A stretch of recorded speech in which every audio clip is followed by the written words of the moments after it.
नमस्ते। आज हम इस वीडियो के अंदर राजस्थान बोर्ड का चैप्टर नंबर 6 जो है रासायनिक अभिक्रियाएं एवं उत्प्रेरक वो स्टार्ट करने जा रहे हैं। आपको एक चीज क्लियर कर दूं, यदि आप राजस्थान बोर्ड की 2021 की एग्जाम देने वाले हैं 10वीं क्लास की, तो आप इस चैप्टर को ना पढ़ें। बाकी आप नॉलेज के लिए पढ़ सकते हैं। ये राजस्थान बोर्ड ने अपने सिलेबस में से हटा दिया है केवल 2021 के लिए। ठीक है, तो 2021 की एग्जाम दे रहे हो तो आपके जरूरी नहीं है, बाकी आप नॉलेज के लिए पढ़ सकते हो और ये अगले आने वाले सालों के लिए एलिजिबल होगा, उसमें आएगा सिर्फ 2021 के लिए, क्योंकि कोरोना चल रहा है, इतना सत्र खराब हो चुका। तो चलिए स्टार्ट करते हैं। रासायनिक अभिक्रियाएं एवं उत्प्रेरक, तो नाम से स्पष्ट है रासायनिक अभिक्रियाएं। इसके अंदर हम रासायनिक अभिक्रियाओं की अध्ययन करेंगे कि कैसे अभिक्रियाएं बनाई जाती हैं, कैसे क्या होता है वो पूरा, और उत्प्रेरक क्या है उनके बारे में हम अध्ययन करेंगे। तो हमारा पहला इसमें जो चैप्टर आता है वो आता है परिवर्तन, पदार्थ में परिवर्तन। तो परिवर्तन क्या होता है, कैसे कैसे हो सकता है। देखो, आप पदार्थ को कैसे भी, आपने चीनी ली, पानी लिया, आपने घोल दिया और वो क्या बन गया, एक मिश्रण बन गया चीनी और वाटर का, तो वो क्या हो गया, एक अलग थोड़ा सा बन गया। ऐसे ही आप कुछ और मिलाओगे तो अलग पदार्थ बन गया, उनका अध्ययन करेंगे। उसी तरह पदार्थ में जो परिवर्तन है वो दो प्रकार के होते हैं, भौतिक परिवर्तन और रासायनिक परिवर्तन, इंग्लिश में फिजिकल और केमिकल। ठीक है, तो ये है। तो पहले हमें भौतिक परिवर्तन समझेंगे, फिर रासायनिक समझेंगे, दोनों को साथ साथ लेकर समझेंगे जिससे अच्छा समझ में आएगा। देखो, भौतिक परिवर्तन क्या है, भौतिक गुण और अवस्था में परिवर्तन होता है। इनका जो भौतिक गुण है और जो इनकी अवस्था है, भौतिक गुण या अवस्था से यहाँ पे मतलब है, जैसे मान लो भौतिक, जैसे आपने चीनी ली, शुगर ली, तो चीनी के अंदर जो मोटे मोटे दाने होते हैं, यहाँ पे जो मैं उसी चीनी की बात कर रहा हूँ जो हम चाय बनाने में डालते हैं, तो उसके दाने आते हैं मोटे मोटे। उसको यदि वो उसका क्या है, उसकी क्या है, गुण है। ठीक है, उसका एक मतलब वो ठोस है, वो इसका एक गुण है। और उसकी अवस्था क्या है कि वो एक चार कोनों की तरह आती है। ठीक है, अवस्था उसकी ठोस है, ठोस अवस्था है, सॉरी ठोस अवस्था है वो। ठीक है, तो और उसका गुण भी है वो।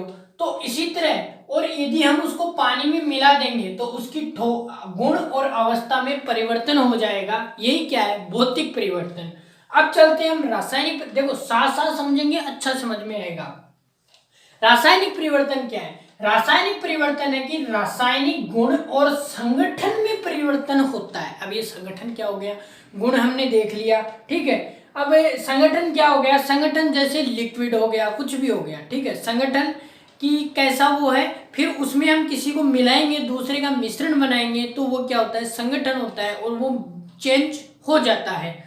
इसी तरह अब देखते हैं इसके उदाहरण। देखो, इसमें हम NH4Cl को ले लेते हैं। इसका साधारण नाम जो होता है वो होता है नौसाधार, और इसको अमोनियम क्लोराइड बोलते हैं, NH4Cl। ठीक है, इसके और उदाहरण भी ले सकते हैं, जैसे जो शक्कर आती है, शक्कर या चीनी जो भी आप बोलो, इसको पानी में मिश्रण बनाएंगे, तो ये भी क्या है, इसका एक उदाहरण है। और इसी तरह इसमें रासायनिक परिवर्तन में देखना, कार्बन आ गया। अब यहाँ पे जो कार्बन है वो तो क्या होता है आपका, ठोस अवस्था में पाया जाता है, थोड़ा पाउडर फॉर्म में पाया जाता है या पत्थर के रूप में पाया जाता है। और ऑक्सीजन क्या है, ये गैस है। तो ऑक्सीजन और इसको हम एक साथ मिलाएंगे तो ये क्या बन जाती है, CO2, कार्बन डाइऑक्साइड, ये भी एक गैस बन जाती है। ये सॉलिड होता है लगभग। ठीक है, और ये आपकी गैस होती है। अब इनके देखो गुण देखते हैं। गुण में देखो, भौतिक गुण रंग गंध में परिवर्तन कर देता है। वो आप किसी को मिलाओगे एक दूसरे में तो वो रंग में, गंध यानी सूंघने की क्षमता, उसमें परिवर्तन हो जाता है। ठीक है, पहले हम इसके गुण देख लेते हैं, फिर उसके देखेंगे। इसकी पुनः प्रारंभिक अवस्था प्राप्त की जा सकती है। जैसे मान लो आपने चीनी, नमक और पानी को मिला दिया, तो आप गर्म करके नमक वापस निकाल सकते हो उसमें से। लगभग इसमें पुनः प्रारंभिक अवस्था को प्राप्त किया जा सकता है। ठीक है, और ये एक अस्थायी मिश्रण होता है, इसमें स्थायी कुछ भी नहीं होता। आप चीनी डालो, उसको भी आप वापस निकाल सकते हो विधि के द्वारा। ठीक है, तो ये एक अस्थायी होता है। जैसे भौतिक में आप चाय और चीनी को मिला दो, सूखी को, फिर आप उनको चुनकर वापस निकाल सकते हो। तो इसी तरह नए पदार्थों का निर्माण इसमें नहीं होता है। ठीक है, अब चलते हैं इसमें। रासायनिक परिवर्तन में संगठन गुण से भिन्न भिन्न होते हैं। रासायनिक गुण से भिन्न होते हैं। संगठन रासायनिक गुण से भिन्न होते हैं, रासायनिक संगठन। ठीक है, और इनमें सामान्यतः पुनः पदार्थ प्राप्त नहीं किए जा सकते, इनमें प्राप्त किए जा सकते हैं। ये स्थायी होते हैं, ये मतलब एक बार बन गया जो प्रोडक्ट वो बन गया, अब उसको आप अलग नहीं कर सकते हो। नए पदार्थों का निर्माण, इसमें क्या होता है, नए पदार्थ, जैसे आपने देखा कार्बन और ऑक्सीजन मिला के कार्बन डाइऑक्साइड में बना लिया, लेकिन यहाँ पे आपने देखा कि शक्कर और पानी को मिलाने पे कोई नया पदार्थ नहीं बना, उसको हम अलग भी कर सकते हैं।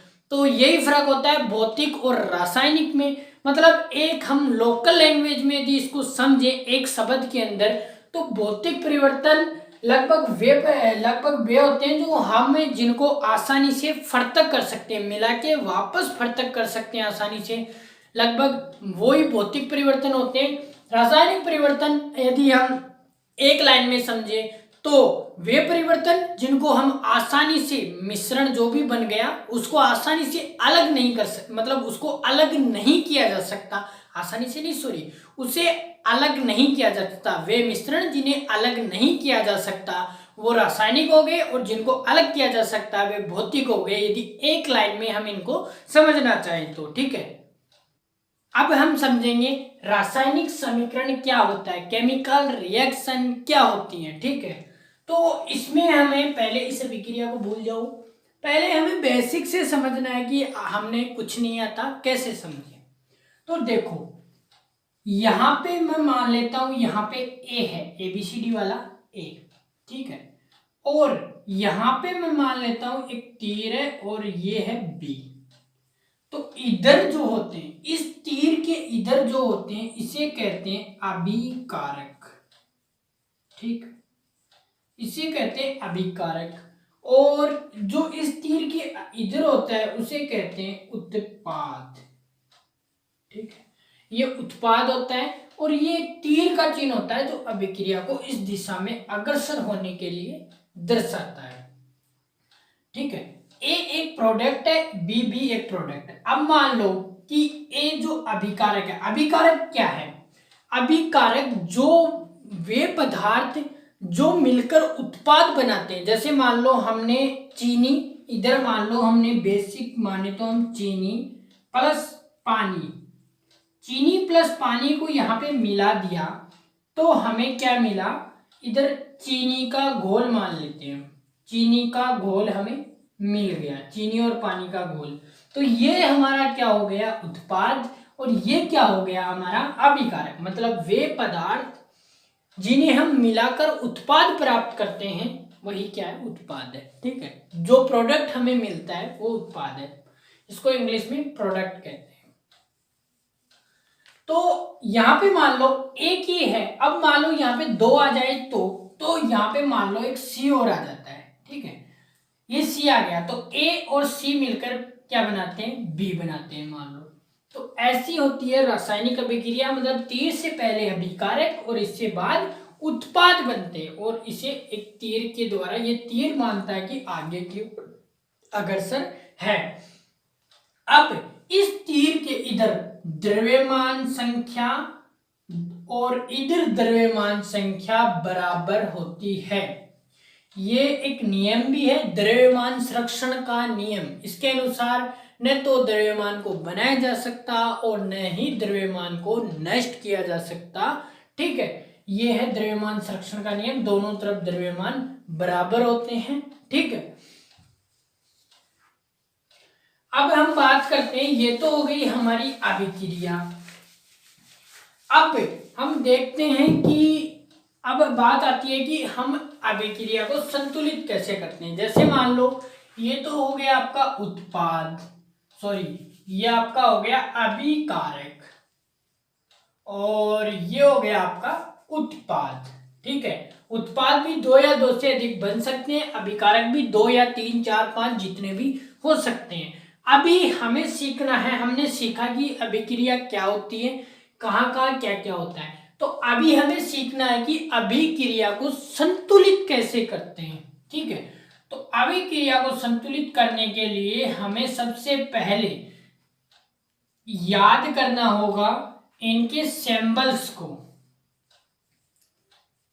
ये जो हैं ये हमें पता होनी चाहिए कि इसमें C क्या है, H क्या है, O क्या है, फिर ये क्या है, सारी चीजें इनमें एक एक याद होना चाहिए। जैसे ये C क्या है, ये कार्बन को दर्शा रहा है, ठीक है। ये है H है, वो हाइड्रोजन को दर्शा रहा है, ठीक है। ये एक पीरियोडिक टेबल आती है पूरी की पूरी, जो हम नेक्स्ट चैप्टर में आगे कहीं होगी वहां पे पढ़ेंगे।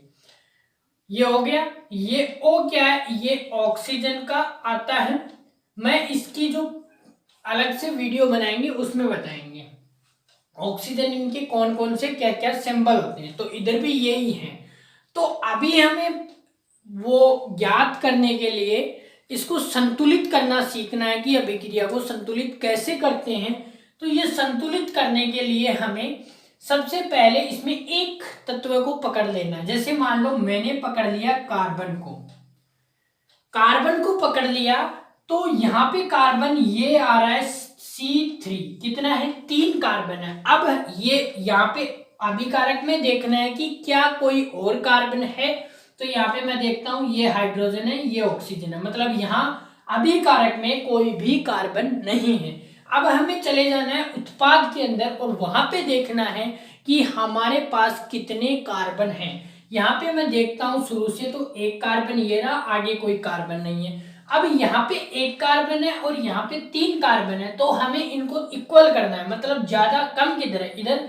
तो मैं मान लो यहाँ पे लगा देता हूँ 3, तो 3 कार्बन यहाँ हो गए। यहाँ मैथमेटिक्स का नियम लगाइए, 3 यदि यहाँ पे आ गए तो ये 3C से गुणा होंगे, तो 3C, और यहाँ पे भी 3 आ गए, तो इक्वल हो गया। अब मैं चलता हूँ सेकंड उस पे, जो आपका तत्व है, एलिमेंट है, क्या है, हाइड्रोजन। इधर हाइड्रोजन कितना है, 8। अब इधर चलता हूं मैं, इधर हाइड्रोजन और है नहीं, इधर हाइड्रोजन कितना है, 2। तो इसको 8 करना है मुझे, तो इस हाइड्रोजन से पहले मैं यहाँ पे 4 लगा दूंगा। तो 4 इंटू 2 कितना हो गया, 8, और इधर भी 8 और इधर भी 8, ये भी इक्वल हो गया, ठीक है। अभी मैं चलता हूं ऑक्सीजन पे। आपका ये ऑक्सीजन बचा इधर और सारे संतुलित हो गए।